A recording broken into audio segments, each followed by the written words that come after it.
अगर आप भी चाहते हैं कि आरसीएम म्यूजिक के वीडियो सबसे पहले आप तक पहुंचे, तो लाल बटन को दबा के चैनल को सब्सक्राइब जरूर करें और साथ में बेल आइकन को दबाना ना भूलें। बोला बोला आयरन देवी मैया की।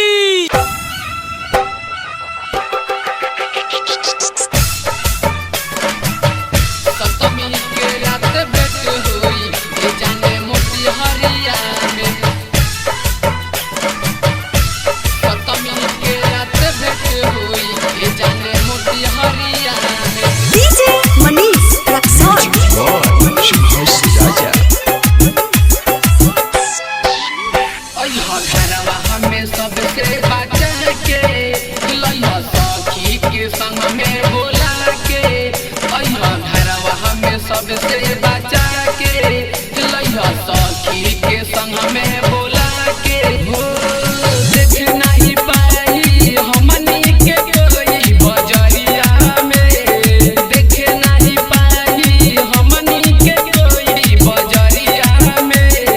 सतमी के रात भेंट हुई ये जाने मोतिहारिया में, सतमी के रात भेंट हुई ये जाने मोतिहारिया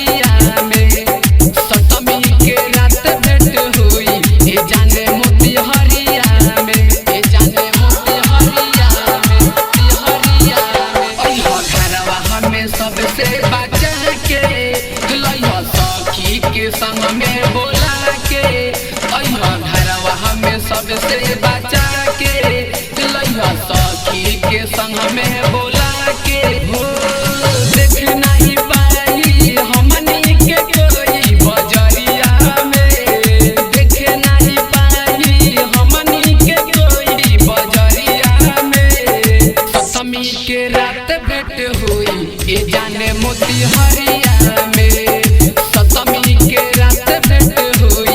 जाने मोतिहारिया में, सतमी के रात भेंट हुई ये जाने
भेंट हुई ये जाने मोती हरिया में।